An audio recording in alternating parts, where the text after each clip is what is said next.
Highway के किनारे वाले जंगल में सभी जानवर रोज की तरह कूद फांद रहे हैं और इधर उधर घूम रहे हैं। हाथी बोला, आज की गुड मॉर्निंग और भी ज्यादा गुड हो जाती अगर पके हुए केले सही से मिल जाते। पर ये केले के पेड़ पर तो आज केले हैं पर पके हुए नहीं हैं। खरगोश बोला, क्या हाथी राजा, तुम जब देखो बस खाने की ही बातें करते हो, कभी तो कुछ और सोच लिया करो। हाथी बोला, देखो बात ऐसी है खरगोश भैया कि खाने पीने के बारे में तो हम ही सोचेंगे ना, क्योंकि हमारा शरीर ही इतना हष्ट पुष्ट है। तुम तो अपने इतने से पेट में क्या ही खा पाओगे। हाथी और खरगोश के बीच इस तरह हंसी मजाक चल रहा था। तभी एक तेजी से आती हुई बॉटल खरगोश को लग जाती है और वो चिल्लाता है, आ आ मेरे तो बहुत जोर से लग गई। हाथी बोला, अरे खरगोश खरगोश, तुम्हारे सिर से तो खून बह रहा है। खरगोश की ऐसी हालत देखकर बाकी सारे जानवर भी आ जाते हैं और उसकी चोट को ठीक करने की कोशिश करते हैं। भालू बोला, यह हाईवे पर गाड़ियों में चलने वाले लोग अपना कूड़ा जंगल की तरफ ही तो फेंकते हैं और अब इन्होंने इतनी भारी भारी बोतल फेंक दी है। यह बिल्कुल भी नहीं सोचते कि जंगल में रहने वाले जानवरों को इससे परेशानी होती है। शेर बोला, हाँ, पानी अब सर से ऊपर जा रहा है बछुआ, कुछ तो करना ही पड़ेगा जिससे इन इंसानों को ऊकी नानी याद आ जावे। चीता बोला, हाँ, एक तो हमारे जंगल में कूड़ा फेंक फेंक कर इन इंसानों ने इतनी गंदगी फैला दी थी और अब तो परेशानी बढ़ती ही जा रही है। अगले दिन बंदर का बच्चा जंगल में इधर उधर कूद रहा होता है और बंदर कुछ दूर जंगल में टहल रहा होता है। तभी बंदर के बच्चे को कुछ खाने की चीज दिखती है। वो बोलता है, अरे वाह, मिठाई का टुकड़ा, ये तो कितना स्वादिष्ट दिख रहा है। चलो मैं इसे खा लेता हूँ। बंदर का बच्चा जैसे ही वो खाता है, उस मिठाई के टुकड़े में चिपकी हुई पन्नी से उसका गला बंद होने लगता है। बंदर ये सब देखकर तुरंत ही वहां आ जाता है। अरे मेरे बच्चे, क्या हुआ तुम्हें, क्या हुआ? सब जानवर जैसे तैसे मिलकर बंदर के बच्चे के गले में से वो पॉलिथिन निकालते हैं और उसको बचा लेते हैं। शेर बोला, ये पढ़े लिखे इंसान तो हम अनपढ़ जानवरों से भी ज्यादा बेवकूफ हैं। अक्ल के नाम पर नील बटा सन्नाटा है ये। हाथी बोला, अब सोचने का नहीं, एक्शन लेने का टाइम है, और वो भी अभी। बंदर बोला, हाँ, आज मेरे बच्चे को कुछ हो जाता, और तो और खरगोश को भी तो चोट लगी थी। हम करे तो करे क्या? चीता बोला, मेरे पास एक प्लान है, हमें उसे जरूर ट्राई करना चाहिए। सब लोग इधर आओ, मैं बताता हूं। चीता बंदर, हाथी, भालू, शेर और खरगोश को अपना प्लान बताता है। सब लोग उसका प्लान सुनकर हां करते हैं और उस प्लान को पूरा करने के लिए आगे बढ़ते हैं। हाथी बोला, ये लो चीता भैया, हम ले आए वो सारा सामान जो तय हुआ था। शेर बोला, चलो फिर देर ना करो भैया, उठाओ अपने अपने बैनर, जंगल से ही करो शुरुआत और फिर चलो हाईवे के किनारे। बंदर बोला, हाँ, मेरे हाथ में है झाड़ू, और हम धिकता ना करते हुए पूरा जंगल साफ कर लेंगे। सब जानवर मिलकर जंगल साफ करने लगते हैं। वो कूड़ा बटोरकर डस्टबिन में इकट्ठा करते हैं और जो भी खाने का सामान गिरा हुआ होता है उसे भी एक तरफ इकट्ठा कर देते हैं। और फिर वो सारे जानवरों की टोली पहुंचती है हाईवे के किनारे। हाईवे के किनारे पहुंचकर सारे जानवर एक कोने में खड़े हो जाते हैं। उनके हाथ में कुछ बैनर्स हैं जिन पर लिखा हुआ है, कूड़ा मत फैलाओ, जंगल में रहते हैं जानवर, मत फेंको यहां कचरा, ये है उनका घर। भालू बोला, चलो रे भैया, करो ये काम, साफ सफाई का रखो ध्यान। गाड़ियों में और हाईवे पर चल रहे लोग जानवरों को देखने लगते हैं। एक इंसान बोला, अरे ये जानवर क्या पागल हैं? क्या कर रहे हैं ये यहाँ? दूसरा इंसान बोला, अरे भाई, ये एक तरह से बिल्कुल सही कह रहे हैं, हमें सच में जंगल में कूड़ा नहीं फेंकना चाहिए। ऐसा कुछ दिन चलता है, पर जंगल में कूड़ा कचरा आने में कोई सुधार नहीं आता, और सुधार आया भी तो बस बहुत ही मामूली सा। कुछ जानवर हिम्मत भी हारने लगते हैं। तभी शेर उनसे कहता है, अरे काहे हिम्मत हार रहे हो तुम लोग? अब कौनो भी अच्छा काम करने में मेहनत तो लगती है और काम का फल मिलने में थोड़ी देर भी लगती है। कोशिश करते रहो, हारो मत। सब जानवर शेर की बात मानकर कुछ और दिन यूं ही जंगल और हाईवे के किनारे की सफाई करते हैं। बैनर लेकर हाईवे के किनारे खड़े रहते हैं। कुछ दिनों में इंसानों को भी समझ आ जाती है और वो जंगल की ओर कूड़ा फेंकना छोड़ देते हैं। और जानवर खुशी से साफ जंगल में रहने लगते हैं। तो दोस्तों, इस कहानी से हमें यह सीखने को मिलता है, कोशिश धीरे धीरे ही सही, पर अपना असर जरूर दिखाती है। और सही काम के लिए कोशिश जरूर करनी चाहिए। अच्छी लगी कहानी? तो जल्दी से हमारी कहानी को लाइक करें और शेयर करें।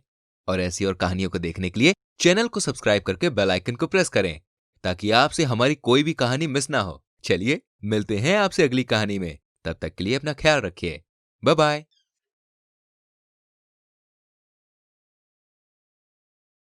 शेर सच में बहुत बड़ा शिकारी बन गया, या यूं कहें कि सबसे बड़ा शिकारी बन गया। जंगल में कोई भी जानवर उसके मुकाबले नहीं टिक पाता था। काफी साल बीत गए और शेर जंगल का राजा बन गया। इस जंगल में कोई है जो मुझसे टक्कर ले सके? धीरे धीरे शेर को अपनी ताकत पर अहंकार होने लगा, और इसी अहंकार के कारण वो सारे जानवरों का शिकार करने लगा। बेचारे छोटे छोटे मासूम जानवर शेर का मुकाबला नहीं कर पाते, शेर का शिकार बन जाते। जंगल में शेर का आतंक था और सारे जानवर अपनी जान बचाने के लिए अपने घरों में छुपे रहते थे। लेकिन कुछ दिनों बाद समय बदला और शेर का मुकाबला करने के लिए कोई आ चुका था। स्वागत नहीं करोगी हमारा? जंगल का तो मान लो माहौल ही बदल गया। सभी जानवर बहुत खुश थे और चीते को अपना दोस्त बनाने के लिए बिल्कुल तैयार थे। ये चीता पास ही के दूसरे जंगल से आया था। मेरा जंगल ग्लोबल वार्मिंग की वजह से नष्ट हो गया, काफी जानवर मर गए, लेकिन मैं किसी तरह से अपनी जान बचा के यहाँ आया हूँ। सभी जानवरों ने चीते को अपना लिया और जंगल में रहने की इजाजत दी। जानवरों ने सोचा कि अब कोई तो है जंगल में जो शेर से दो दो हाथ कर सकेगा। जानवरों ने मिलकर एक सुंदर सी गुफा बनाई और चीते को दे दी। चीता नया घर पाकर बहुत खुश था, लेकिन कोई था जो बिल्कुल खुश नहीं था। मैंने सुना है इस जंगल में एक नया मेहमान आया है। तुम लोगों ने मेरी इजाजत के बिना उस चीते को यहाँ कैसे रहने दिया? शेर बहुत गुस्से में था और गुस्से में जोर जोर से दहाड़ रहा था। सभी जानवर बहुत ज्यादा डर गए, क्योंकि किसी ने भी शेर को इतने ज्यादा गुस्से में पहले कभी नहीं देखा था। सभी जानवर डर के मारे अपने घरों में दुबक गए, लेकिन चीता तो कुछ और ही सोच रहा था। शेर, तुम मुझे ढूंढ रहे हो, मैं तुम्हारा यहाँ इंतजार करता हूँ। बहुत सालों से तुमने इस जानवर को परेशान कर रखा है, अब ये सब नहीं चलेगा। चीता बहुत बहादुर था और शेर का सामना करने के लिए बिल्कुल तैयार था। तुझे अपनी जान प्यारी नहीं है क्या? इस जंगल का सबसे बड़े शिकारी के सामने आ गया।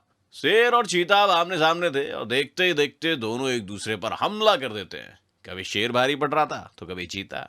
शेर के बड़े बड़े पंजे बहुत खतरनाक थे, लेकिन चीते के नुकीले और मजबूत जबड़े भी कम नहीं थे। शेर और चीते के बीच जंग बहुत देर तक चलती रही और सारे जानवर छुप छुप कर देखते रहे। सभी जानवर चाहते थे कि चीता ही जीते। चीता शेर पर हमला करके फुर्ती से भागकर पेड़ पर चढ़ गया। शेर ने भी चीते का पीछा किया और उसके पीछे पेड़ पर चढ़ने लगा, लेकिन अफसोस, शेर पेड़ पर नहीं चढ़ सका। सारे जानवर हंसने लगे और शेर के पेड़ पर ना चढ़ पाने का मजाक उड़ाने लगे। अरे इतना बड़ा शिकारी पेड़ पर नहीं चढ़ सकता। शेर पेड़ पर चढ़ने की कोशिश करता और बार बार गिर जाता। इसी बीच चीते ने पेड़ के ऊपर से शेर पर हमला किया और वह हमला इतना खतरनाक था कि शेर धराशायी हो गया। पिल्ली मौसी, आज मुझे समझ आया कि तुमने मुझे सब सिखाया, लेकिन पेड़ पर चढ़ना नहीं सिखाया। शेर को सबक मिला, चीते को घर और जंगल के जानवरों को शेर के आतंक से छुट्टी। कनक वन का राजा था कनक शेर सिंह। बहुत ही खतरनाक और क्रूर था। उसे जो भी चीज चाहिए होती वो हासिल करके ही मानता था। शेर का बच्चा छोटा शेर भी उसके पिता की तरह घमंडी और क्रूर होता जा रहा था। शेर का जब भी मन करता जंगल के किसी भी जानवर को मारकर खा लेता। पापा, आज मुझे खरगोश खाना है। सभी जानवरों ने मन ही मन शेर का डर बना लिया, क्योंकि किसी को नहीं पता था कि शेर का अगला नंबर किसका है। लेकिन कुछ जानवर शेर के व्यवहार का विरोध भी करते थे। कछुआ, कुछ भी हो जाए, मैं शेर का विरोध करूंगा और उसका भोजन नहीं बनूंगा। एक बार शेर का बच्चा जंगल में टहलने निकला पूरी अकड़ में, लेकिन किसी जानवर से उसकी झड़प हो गई और शेर का बच्चा घायल हो गया। शेर तो इस बात से बहुत ही नाराज हो गया। बता बेटा, तेरा यह हाल किसने किया? अभी उसको मार डालता हूं।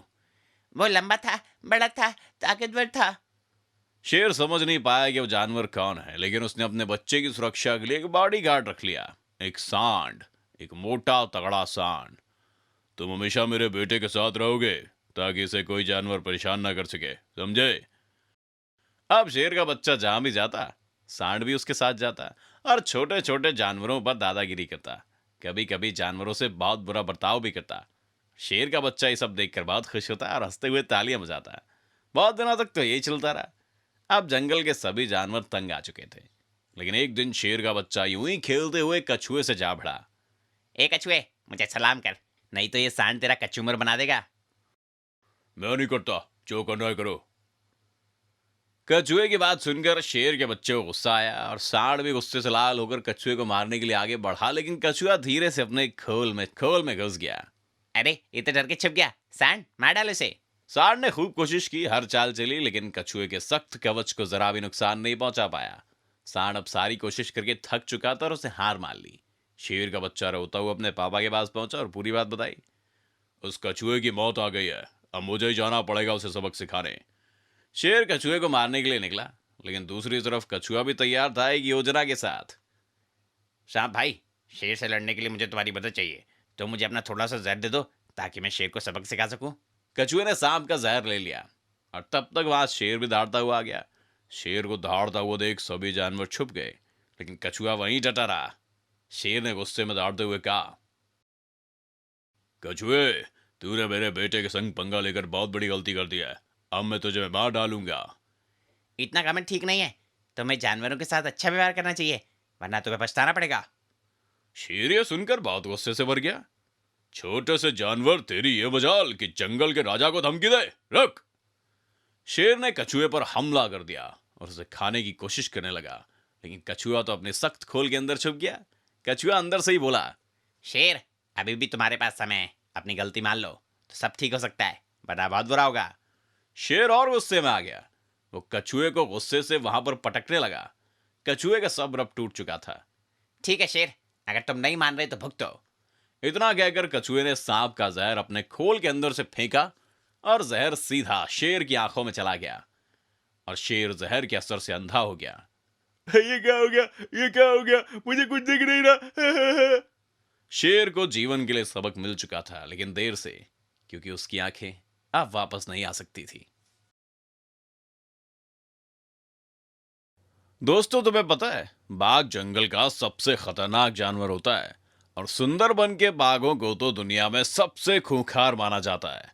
सुंदरबन में एक बाघ था जिससे सभी जानवर बहुत डरते थे, लेकिन कोई एक ऐसा भी था जो बाघ से बिल्कुल नहीं डरता था। मैं हूं जादूगर चूहा। हाँ दोस्तों, वो था जानवर चूहा। बिल्कुल निडर था, किसी से भी नहीं डरता था। उसके दोस्त थे सुनहरा हिरण और छुटकू बंदर। लाइफ मजे में कट रही थी। चूहा अपने दोस्तों को अक्सर बढ़िया बढ़िया जादू दिखाता था। दोस्तों, ये सामने टोपी देख रहे हो, मैं इसके अंदर से अभी खरगोश निकाल के दिखा सकता हूँ। उसके दोस्त गौर से देख रहे थे और जैसे ही चूहे ने छुरी घुमाई, उस टोपी के अंदर से एक खरगोश निकला। छुटकू बंदर और सुनहरा हिरण ताली बजाने लगे और बहुत खुश हुए।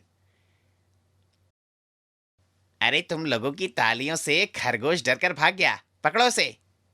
जैसे तैसे खूब दौड़ भाग के वो खरगोश पकड़ में आया।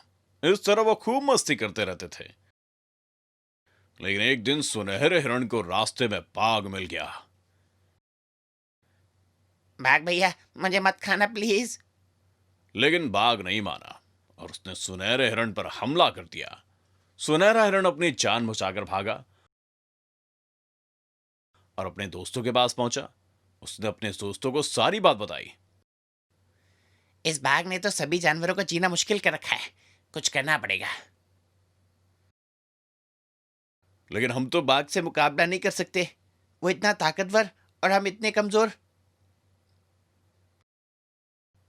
दोनों इस तरह हार कर नहीं बैठ सकते, कुछ तो करना पड़ेगा। फिर चूहा अपने दोस्तों के साथ मिलकर बाघ से लड़ने की योजना बनाने लगा। फिर हिम्मत जुटाकर जंगल के और भी जानवर इस योजना में शामिल हो गए। दोस्तों, हम सीधी लड़ाई में बाघ से नहीं जीत सकते, क्योंकि हम सबकी मिलकर भी ताकत बाघ से कम होगी। जानवरों ने चूहे से पूछा कि फिर क्या करना चाहिए। मुझे कुछ समय दो सोचने के लिए। कुछ दिन बाद चूहा सभी जानवरों से मिला और सबको योजना बताई। बहुत बढ़िया योजना है, हम सब तुम्हारे साथ हैं नन्हे चूहे। फिर सभी जानवरों ने योजना के अनुसार काम करना शुरू कर दिया। सभी ने एक साथ मिलकर पूरा बंदोबस्त चूहे के कहे अनुसार कर दिया और फिर बारी आई छुटकू बंदर की। पूरा बंदोबस्त हो गया दोस्तों, अब मैं जाता हूँ और अपने हिस्से का काम करता हूँ। गुड लक छुटकू बंदर, लेकिन सावधानी रखना क्योंकि इस काम में बहुत खतरा है। बंदर वहां से निकला और सीधा पहुंचा बाघ की गुफा में। बाघ बंदर को वहां देखकर बहुत भड़क गया और जोर से दौड़ा। बंदर थोड़ा डरा, लेकिन योजना तो कुछ और ही थी। इसलिए बंदर बिना डरे बाघ के पास गया और उसके शरीर के बाल तोड़कर उन बालों से अपने दांत को साफ किया। बाघ, ए बंदर, तू पागल हो गया क्या? मौत आ गई है तेरी। लेकिन बंदर तो बाघ को मुंह चढ़ाने लगा। बाघ और गुस्से में आया। अब तो बाघ बंदर के पीछे और बंदर अपनी जान बचाने के लिए भागने लगा। भागते भागते दोनों एक पेड़ के नीचे पहुंच गए और बंदर रुक गया। अब तू मुझसे नहीं बचेगा बंदर। अगर दम है तो मुझे हाथ लगा के दिखा बाघ। बाघ गुस्से से भरा हुआ बंदर की ओर चपटा और जानवरों द्वारा बनाए गए गोले में पहुंच गया। बंदर तो उछलकर पेड़ पर चढ़ गया और जंगल के सभी जानवर उस गोले के आसपास आकर खड़े हो गए। बाघ, तुमने जानवरों का जीना मुश्किल कर दिया है। तुम्हें अपनी ताकत पर बहुत घमंड है। अब ये ताकत नहीं रहेगी, तुम भी हमारे जैसे बन जाओगे। ये कहकर चूहे ने अपनी छड़ी घुमाई और छड़ी के घूमते ही बाघ एक छोटे से खरगोश में बदल गया। सभी जानवर खुश हो गए और उसके बाद सब खुशी खुशी रहने लगे।